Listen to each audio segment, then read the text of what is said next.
Boa noite, pessoal. Tudo bom? Boa noite, professor. Vamos começar mais essa aula. Então, hoje a gente começa a ver um pouquinho da lista 3. Eu vou explicar os exercícios da lista 3. E semana que vem a gente começa a resolver, então, os exercícios da lista 2 e depois da lista 3, né, na sequência. A gente vai resolver juntos daí nos próximos encontros.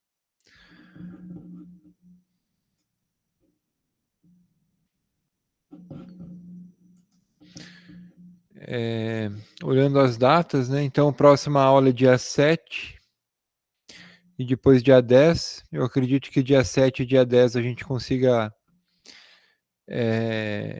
resolver todos os exercícios da lista 2. E do dia 13 ao 17, dia 14 e dia 17, eu acho que a gente consegue ver a lista 3. E aí tem até o dia 24 para. Acho que eu coloquei até o dia 24 para entregar as avaliações. Bom, vocês estão conseguindo fazer a segunda lista? Conseguiram avançar nos exercícios? Já fizeram algum da terceira lista? Ainda tô terminando a segunda. Assim que terminar a segunda, eu vou pra terceira. Tá. Vamos. Eu vou explicar agora os exercícios da lista 3, então. E na próxima aula a gente começa a resolver da lista 2. A gente resolve na sequência. E aí acredito que em 2 encontros a gente consiga resolver todos eles. Bom, a primeira lista foi sobre, né, o conteúdo do primeiro módulo, que era até ali, né, o uso de operadores. A segunda lista, o uso de laço de repetição e comando de decisão, né, if, else, for, while. E a terceira lista agora é sobre funções, matrizes e vetores. Só que o conteúdo das listas acaba que ele sempre é cumulativo, porque, né, acaba que aqui na lista 3 a gente vai usar operadores, a gente eventualmente vai usar um recurso de laço de repetição, um if, um else, junto com o conteúdo, né, do terceiro módulo. Então vamos lá. Primeira questão. Escrever um programa que contém uma função. Então, nesse programa, além da função main, da função principal, né, o exercício está pedindo para que a gente crie uma outra função e chame essa função a partir da função main. E essa função, ela vai retornar a diferença entre dois números inteiros digitados pelo usuário. Então, basicamente, tem duas formas de fazer. Deixa eu pegar a caneta aqui. A gente pode fazer uma função, né, que retorna então a diferença, vamos chamar de diff, e a gente passa dois números para ela, e aí ela retorna, né, a menos b. Ou então a entrada de dados pode ser feita dentro da própria função, tá? A questão não está deixando claro, né, se a gente precisa obrigatoriamente passar esses números para ela. Então a entrada dos dados pode ser feita tanto na função main quanto dentro da própria função de diferença. O ideal é que faça a entrada de dados na função main. Então na questão 1, letra A gente vai ter que fazer então a entrada de dois números, passar esses dois números para uma função. Essa função vai fazer a diferença desses números, ou seja, vai subtrair um pelo outro e vai retornar esse valor. E aí, de volta na função main, a gente imprime esse resultado. A questão 1, letra B.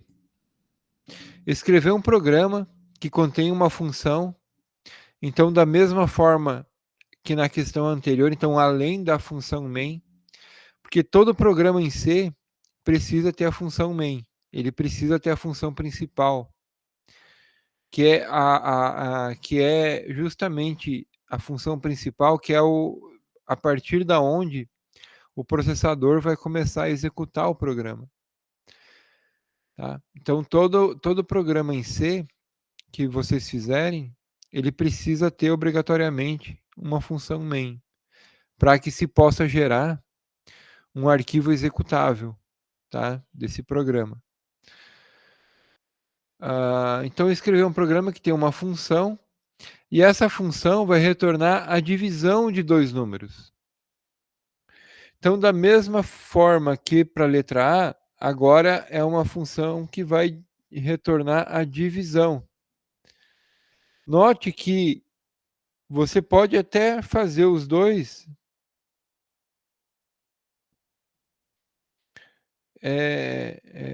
não. Os dois da mesma forma, né? Basicamente, o código que você fez para a letra A, você usa para a letra B.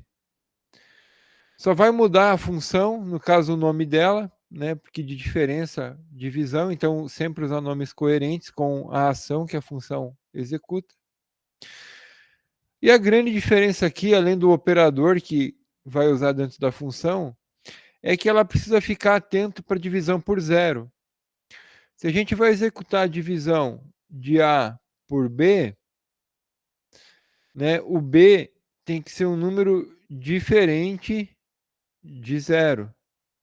Então, quando a função inicia, nas primeiras linhas, a gente vai ter que colocar ali um if para saber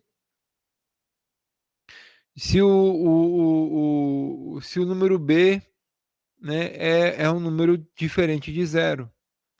Caso seja um número igual a zero, a gente precisa imprimir uma mensagem informando, né, que a divisão não é possível, né? Se for um número igual a zero, aliás, se for um número igual a zero, que não é possível realizar a divisão.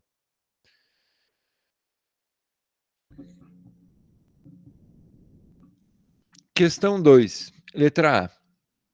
Escreva um programa que contém uma função que diga qual é o maior de dois números distintos. Então, essa função, a gente pode chamar ela de maior. Ela vai receber dois números, né? Número A e número B. E a saída tem que ser o maior deles. Então, tem várias formas de fazer isso. A gente pode fazer isso usando o operador ternário, né? Várias formas, né? Usando o if-else. Então, é uma função que retorna, né, o maior, né, dos dois números que são passados para ela. Questão 2, letra B. Escreva um programa que contém uma função que diga qual é o maior número de um vetor de n elementos. Agora, tem um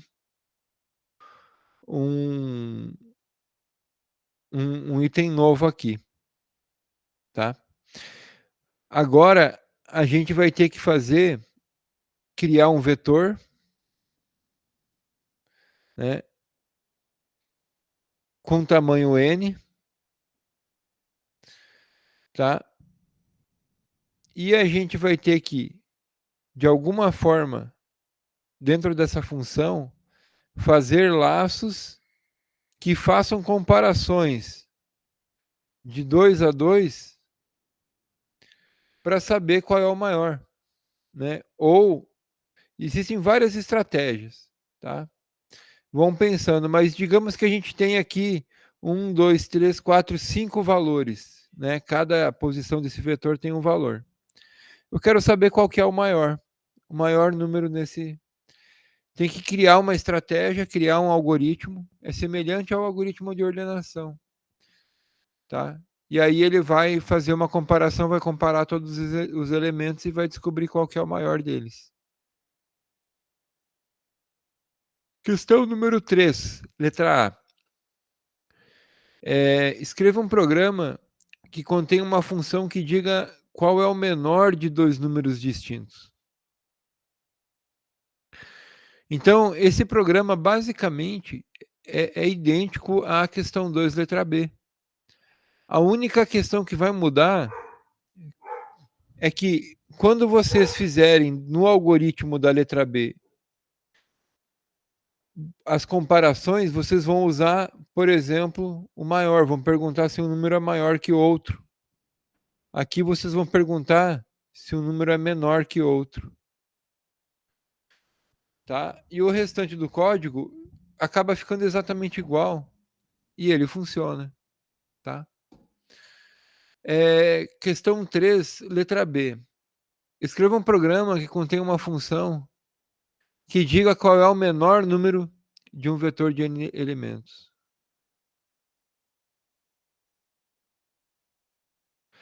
Na verdade, a questão 2 e a questão 3, tanto a letra A quanto a letra B, elas são idênticas, né? Então, a letra A tem relação com a letra A, tá? E a relação é a mesma, maior, menor. Tá? Tanto para um número quanto para um vetor de números. Na hora que for fazer os ifs para comparar, qual é o maior, qual é o menor, em vez de usar o maior, usa o menor. Operador de relacional. Até agora, na questão 2 e 3, uma coisa que pode facilitar é que não está especificado, né, que esses valores precisam ser passados para a função. Então, esses vetores, eles podem ser variáveis globais. Tá? Se vocês não conseguirem criar de forma a passar os vetores para a função, cria usando variável global. Questão número 4, letra A. Escreva um programa que contém uma função que calcula a velocidade de queda de um corpo em função do tempo, partindo de uma velocidade zero. Dica: use as equações da aceleração da física. Essa equação é a seguinte, pessoal. A velocidade em um instante t, ela é igual a v0 mais at. Onde v0 é a velocidade inicial, que ele diz que tem que ser zero. Tá? Então, aqui é zero. A é a aceleração da gravidade, 9,8 metros por segundo. E t é o tempo em segundos. Tá? Então, é uma função que a gente passa um valor, depois de 5 segundos, vai ser 9,8 vezes 5. 9 metros por segundo ao quadrado. 9,8 né, metros por segundo ao quadrado, vezes, né, por exemplo, 5 segundos, né? Segundo ao quadrado vezes segundo, corta ao quadrado, fica metros por segundo, é velocidade. Tá? Então, essa é a equação, é só multiplicar o tempo por 9,8. Questão 4, letra B. Essa aqui é um pouco mais difícil. E um aluno, eu até mandei no grupo lá, fez uma pergunta, né, dessa questão no chat GPT. E o chat GPT respondeu certinho. Na verdade, qualquer uma dessas questões que vocês jogarem lá no chat GPT, provavelmente o chat GPT, se vocês explicarem direitinho o que ele precisa fazer, ele vai responder para vocês. Tá? Eu já testei com várias coisas, até algumas coisas mais avançadas, né? Pedi para ele fazer umas programação de cálculo numérico, aplicar alguns métodos numéricos e ele conseguiu fazer.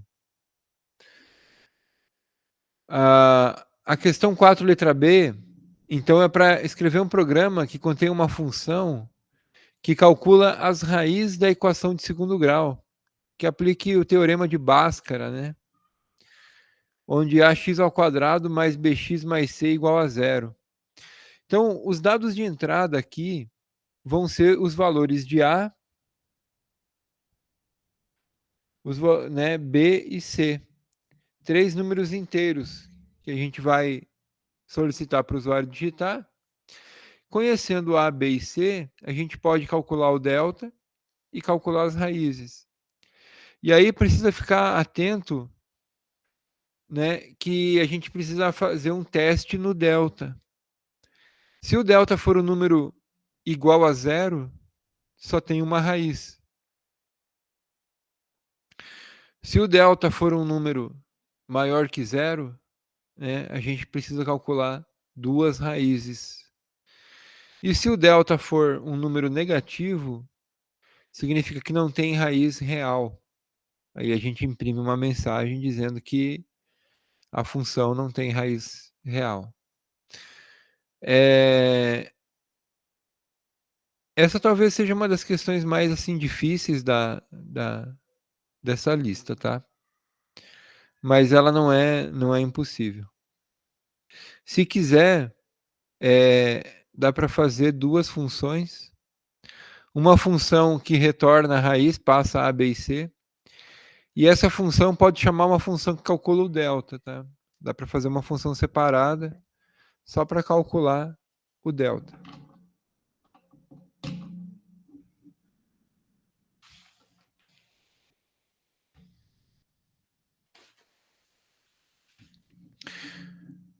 Teorema de Bhaskara. Eu estava vendo um vídeo de matemática de um canal do Cortes de Matemática do Ledo Vaccaro. Não sei se vocês já assistiram, mas vale bastante a pena. E eles comentando que só o Brasil que chama, né, essa equação, né, esse teorema de Bhaskara. É interessante. E aí eles fazem toda uma discussão. E uma coisa muito curiosa é que a equação de segundo grau, ela já haviam soluções muito anteriores, né, à própria suposição do Bhaskara, né? Parece que em um livro um historiador colocou lá, mas não há. E o interessante é que o problema de resolver uma equação de segundo grau é o problema onde parece que os babilônios que começaram, que fizeram os primeiros registros, né, da solução desse problema, que é o problema de encontrar um número, dois números para o qual a soma e a multiplicação deles dá a mesma coisa. Enfim. Vamos lá. Isso é só título de curiosidade. Questão número 5, letra A. Escreva um programa que contém uma função que calcule a área de um círculo, recebendo o raio. Então, a área de um círculo, né, em metros quadrados, vai ser igual a, acho que é 2π raio ao quadrado, é π raio ao quadrado. Se o raio for em metros, metro vezes metro, metro quadrado, π é adimensional. É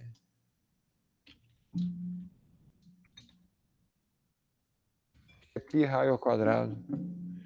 Não tem o 2 não. É π raio ao quadrado. Tá? Então a área do círculo é π vezes raio ao quadrado. Escreva um programa que contém uma função que retorne o cubo do valor passado como argumento. Então a gente vai escrever uma função, né, cubo, que recebe o número A. E o retorno vai ser A vezes A vezes A, né, que é A ao cubo. Questão 6, letra A. Escreva um programa que contém uma função que receba um número e diga se ele está no intervalo entre 100 e 200. Então a gente vai fazer um if, tem várias formas de fazer isso.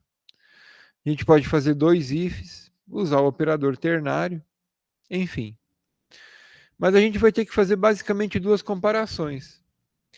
Então tem um número n, ele tem que ser maior que 100 e menor que 200. Então a gente faz duas comparações com um e lógico aqui, né? Ele tem que as duas comparações lógicas têm que ser verdade. Questão 6, letra B. Escreva um programa que contém uma função que conceda um aumento de 10% ao valor de um salário passado como argumento. Então, a função aumento, ela vai receber um valor salário, vai ser float, né? Agora não é mais inteiro. E 10% é 10 sobre 100, né? Corta, 1 sobre 10 dá 0,1. Então, a gente vai pegar o S e multiplicar por 0,1.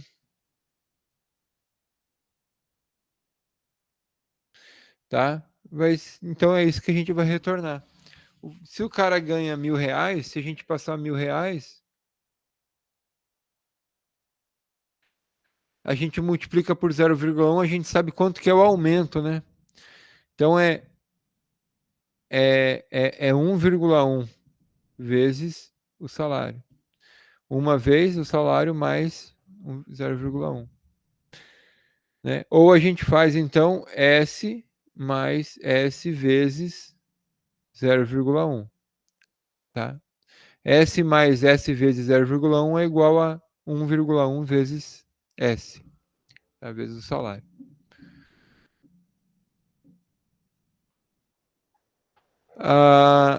Pessoal, estão conseguindo acompanhar? Está indo muito rápido? Levantam a mão, caso tenha alguma pergunta, pode interromper a qualquer momento, tá? Questão 6, letra C. Escrever um programa que contém uma função que calcule a amplitude total. A amplitude total é uma medida, tá? De séries. Então, essa é uma série que tem 5 números. Então, a gente pode fazer isso usando um vetor, por exemplo, ou 5 variáveis. Tá? O ideal é que use um vetor de 5 elementos. A amplitude total, ela é a diferença entre o maior e o menor valor da série. Então, a gente vai ter 5 elementos aqui. Né? Digamos que o maior seja 10 e o menor seja 2. Então, a amplitude total vai ser 8. Tá? Então, a gente precisa localizar o maior e o menor valor. Né? Por exemplo, aqui vai ter 6, 7 e 4. Né? Então, o maior valor é 10, o menor 2, amplitude total 8. Então, é isso que é para vocês calcularem. Aí tem uma dica aqui entre parênteses, ó. Utilizar as funções do exercício 2 e 3. Tá? As mesmas funções que foram usadas lá, vocês podem fazer um Ctrl+C, um Ctrl+V aqui e passar os valores e usar. Questão número 7, letra A. Escrever um programa que lê 5 valores e conte quantos desses valores são negativos, mostrando essa informação no final. Então, a gente vai basicamente fazer um laço que vai armazenar 5 valores em um vetor. Né? E depois a gente vai percorrer esse vetor e verificar se algum deles é negativo.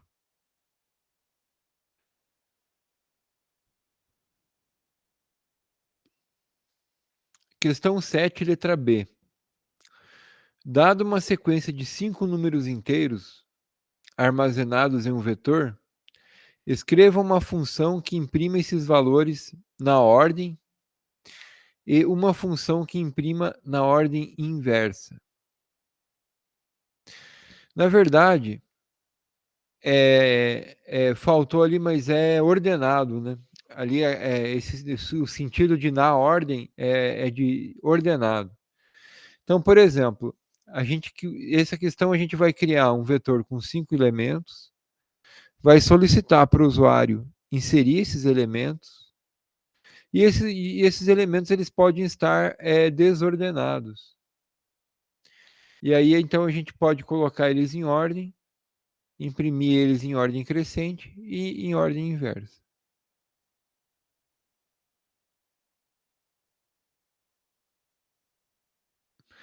Questão 8, questão 8, tá? A prefeitura de uma cidade fez uma pesquisa entre seus habitantes, coletando dados sobre o salário e o número de filhos. O difícil dessa questão é a entrada de dados, porque quando a gente for executar, a gente tem que entrar com uma quantidade razoável de dados.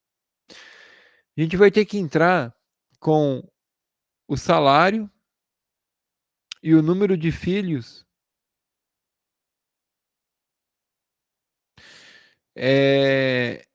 de cada pesquisa, né, realizada. Então a gente vai fazer um laço que vai ficar entrando com salário e filho, salário e filho, salário e filho. E aí a gente encerra a entrada e vê, entrou com 20 valores, né? Foram 20 famílias que foram pesquisadas.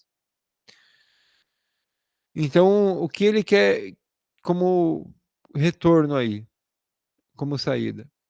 A média dos salários. Então, tipo assim, se entrou 10, se a gente digitar 10, soma-se os 10 salários e divide por 10, né? Então, calcular a média aritmética. Tanto do salário quanto o número de filhos. A letra B é o número de filhos. Então, somar o número de filhos e dividir pelo número de famílias. Ele também quer o maior salário e o percentual de pessoas com salário inferior a R$ 100. Então, por exemplo, como é que vai fazer isso? Para calcular esse percentual, então se digitou lá 10 pessoas. E dessas 10 pessoas, uma tem o salário abaixo de R$ 100. Então vai dar que são 10%. Entenderam? Então tem que calcular em percentual. Não, deu 5 pessoas. Então, é 50%, é metade. Tá?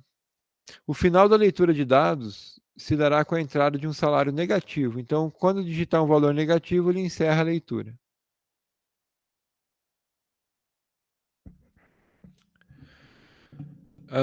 Questão 9, letra A.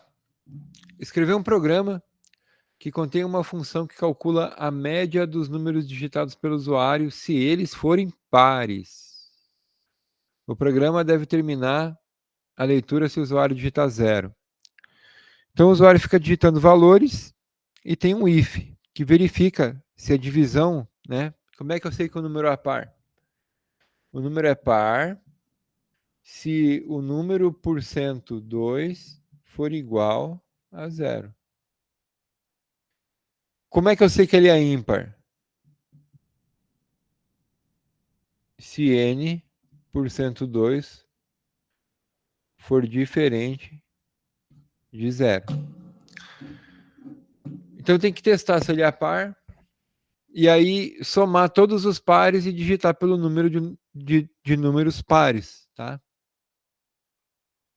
Para poder calcular a média apenas dos números pares.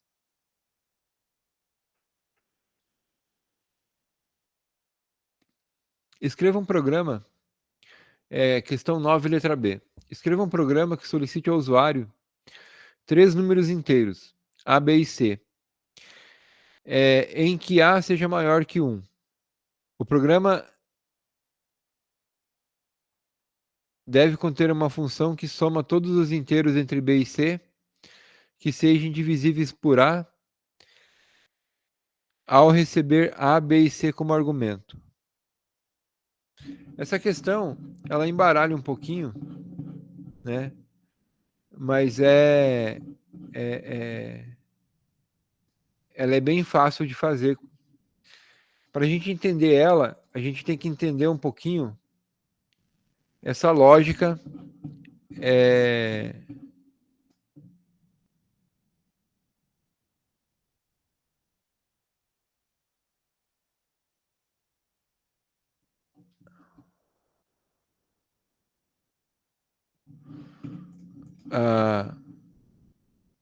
que ele tá pedindo aqui.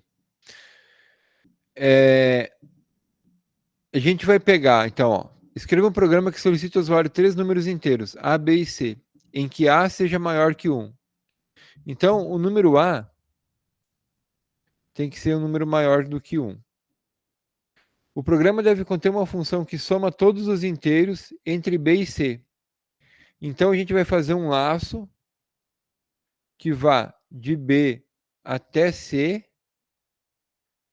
verificando cada um dos números, né? Então, I vai variar entre B e C, e a gente vai ver se I por cento A é igual a zero, ou seja, se I é divisível por A. Né? Então, todos os números entre B e C que forem divisíveis por A, a gente vai somar. E aí vai imprimir. Tá? Questão 10. Escreva um programa que receba do usuário 3 notas para um dado aluno, armazenando as notas em um vetor.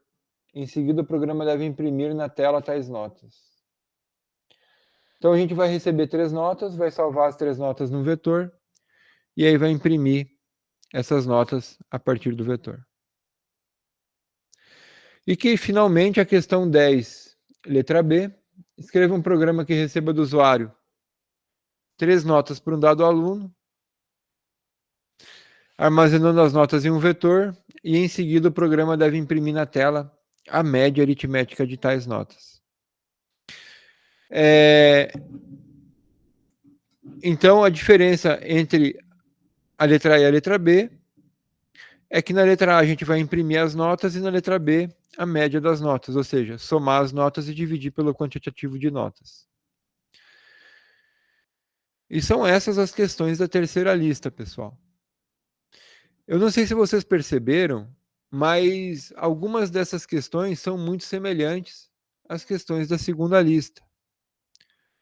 Só que tem uma diferença aí.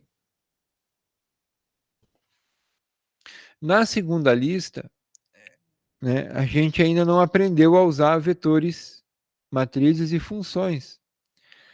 Então, as questões na lista 2, né, precisam ser resolvidas sem usar vetor e sem usar função. E as questões da terceira lista, elas precisam ser resolvidas usando vetores e funções. Isso aí, pessoal, vai ajudar vocês a perceber a diferença e o poder que tem, né? O tanto que essa ferramenta de criar função e vetor pode deixar os códigos mais legíveis, tá? Mais modularizados, né? Acaba tornando o código mais fácil de entender, principalmente para códigos grandes, tá? Mas vocês vão perceber, apesar dos códigos que vocês fizerem serem pequenos, as diferenças, tá, entre usar e não usar. Acaba que facilita a programação, o entendimento daquilo que está acontecendo. Bom, pessoal, a princípio era isso que eu tinha planejado para hoje. Explicar os exercícios da terceira lista, perguntar se vocês têm alguma dúvida, principalmente com os exercícios da segunda lista. A gente, então, se encontra na próxima semana, dia 7, para começar a resolver os exercícios da segunda lista. A gente começa ali do primeiro e vai resolvendo na sequência. Caso não der tempo, né, a gente vai continuar na sexta, né? Caso não der tempo, a gente avança na outra semana. Deixa eu colocar aqui atividades, tarefas. Eu havia aberto a lista 1 até o dia 4, tá? Então, no caso, quem não entregou ainda pode entregar a primeira lista até amanhã. A lista 2 está aberta até o dia 11, né, próxima semana. Eu vou modificar então até o dia 18. Tá? E a lista 13 é até o dia 24. E assim, eu não tenho como colocar mais prazo para a terceira lista. Tá? Eu preciso que ela seja entregue dia 24, até para dar tempo de eu corrigir tudo e lançar as notas, né? Eu tenho que olhar todos os códigos-fonte, enfim. Então acaba que isso demanda um pouco de tempo. E se eu deixar para mais no final, acaba que eu não vou conseguir, talvez, né, consolidar a tempo ou fazer uma correção bem feita nesses exercícios. Então é isso aí, pessoal. Eu vou alterar aqui a lista 2 para o dia 18 e até o dia 24, então, a terceira lista. É isso aí. Pode falar, Edilson. Professor, no caso da recuperação, qual vai ser o prazo para entregar ela? Também vai ser no dia 24?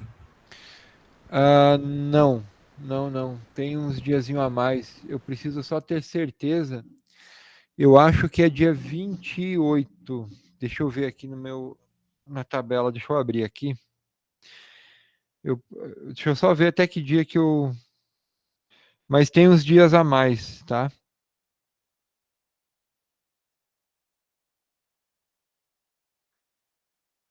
Semana que vem eu já vou começar a correção da lista 1.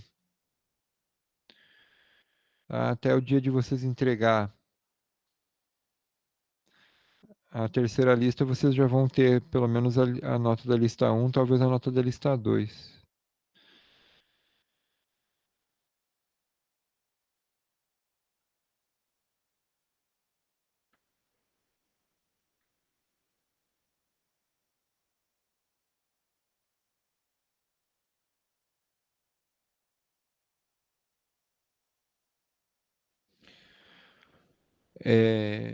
24, deixa eu ver aqui no calendário, então. Eu posso receber até o dia 27, tá? Eu posso receber até o dia 27. Então, até o dia 24 vocês entregam a terceira lista e até o dia 27 vocês podem entregar lá a prova final, né? O trabalho para recuperação de nota.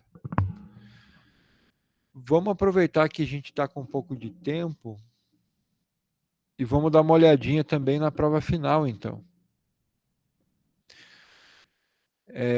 A prova final, pessoal, né, olha só, o aluno deverá entregar de forma manuscrita a resposta das questões de forma que as mesmas sejam identificadas e legíveis. Na forma assim, eu gostaria que vocês fizessem, respondessem à mão, tá? E escaneassem para me enviar, seja pelo Drive, Scanner, enfim. Eu gostaria muito que vocês respondessem, né, a caneta mesmo, no papel, escrevessem ali um parágrafo, 5 linhas, pelo menos, para cada questão. Tá? Então, vamos lá. Questão 1. O que são algoritmos? Tá? O que é uma linguagem de programação? Citar alguns exemplos de linguagem e algumas aplicações. Java é uma linguagem assim, assim, muito usada para redes, JavaScript é para tal coisa, enfim. O que são constantes? O que são variáveis? O que são operadores unários, binários e ternários? Cite exemplos. O que são operadores aritméticos, relacionais, lógicos e de incremento-decremento? Citar exemplos. O que é um comando de decisão? Também citar exemplos. O que é e quais são os comandos de repetição? Também citar exemplo. O que são funções? Qual a principal vantagem em se utilizar funções? O que são arrays, né? O que são vetores e matrizes? E questão 10, escreva um parágrafo comentando sobre a importância da programação para o cientista da computação. Como essa disciplina, ela é uma disciplina do curso de ciência da computação, eu coloquei essa questão aqui, né, com viés para a formação. Mas se você for de outro curso, não tem problema. Basta você tentar justificar, né, qual que seria a importância da programação, talvez para a sua área de formação. Eu acredito que gerariam respostas bem interessantes. Eu gostaria de ler. Tá? Então, essa é a prova final. 10 questões, 1 ponto cada questão. E diferente das questões das outras listas, que praticamente é o desenvolvimento de código, né? A prova final é totalmente dissertativa. Tá? Então, nenhuma das questões é necessário desenvolver código-fonte. São questões teóricas. Certinho, pessoal? Pode falar. Professor, eu recebi um e-mail da Unimat. Eu queria saber se o senhor poderia me explicar melhor sobre curso de ética e em ambiente de trabalho e as relações laborais. Eu recebi sobre esse tema que vai ter a partir do mês de março. Pera aí, deixa eu ver se eu faço uma busca aqui. Eu acho que eu não recebi esse e-mail. Deixa eu ver aqui.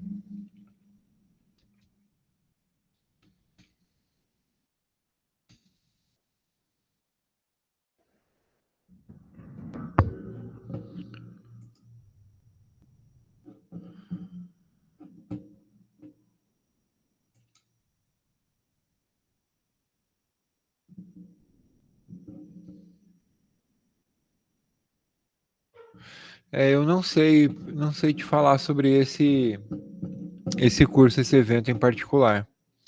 É um evento online Professor, eu mandei lá no grupo um print do e-mail. do e-mail? Deixa eu ver aqui.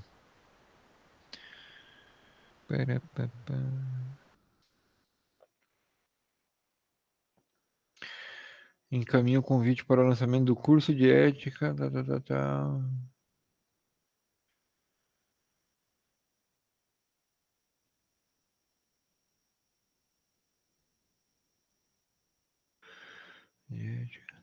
Opa, pode falar. Na verdade, esse e-mail aí foi a pedido das Pró-Reitoria de Graduação em Pós, é mais um convite, né, e falando sobre cooperação internacional. E aí tem algumas informações lá de como participar, quando que vai ser, mas assim, não é uma coisa da Unemat, ele tá, na verdade, fazendo passando informação, né? É uma parceria, no caso, a Unemat está divulgando um curso desse grupo de cooperação internacional de universidades brasileiras. Isso aí. Legal, legal. Provavelmente, esse curso vai emitir um certificado que você poderá usar como atividade complementar. Eu não sei, como hora em atividade complementar. Talvez a área do curso né, tem que olhar o PPC do curso de vocês, né, mas geralmente se está relacionado à atividade de trabalho, provavelmente pode ser aceito para atividade complementar esse curso. Ah, entendi. Aí, no caso, se fosse para participar, qual seria o horário, assim, que parece que o menino aí já tá por dentro? Então, ele é um curso online e ele é das 9 ao meio-dia, horário provavelmente eu acho que é de Brasília, mas só que vai ser um curso em espanhol, né? Pela plataforma Zoom. E aí pode participar tanto nós aqui da graduação quanto o pessoal da pós, professores, técnicos, então é um evento, né, que pode participar e é grátis. E depois tem certificado também. No caso, eu poderia assistir as aulas, essa palestra, as aulas, no horário que fica melhor para mim e contar também ou não? Tem que ser no horário. Então, não tá descrito, né, como que vai funcionar, mas provavelmente no primeiro dia do curso lá, eles vão explicar como que funciona, se pode ser assíncrono, síncrono, né? Provavelmente eles vão explicar referente a isso. Na verdade, eles estão querendo muito que tenham estudantes brasileiros, né? E aí eles vão fazer de tudo, né? Para participando ao vivo ou não. Eu imagino que acho que dá para participar e assistir, sim, tranquilo. Entendi, muito obrigado. Legal.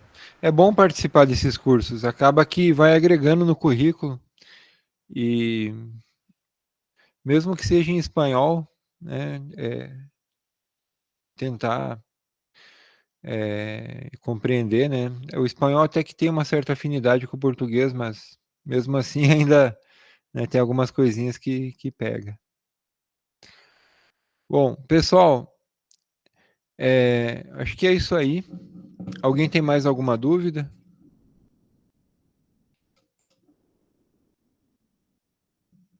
Tá tranquilo, professor. Então a gente se encontra no dia 7 e aí vocês já trazem as dúvidas, né, com respeito às questões da segunda lista, tá? E a gente começa resolvendo as questões da segunda lista. Então, boa noite, pessoal, e até semana que vem. Boa noite.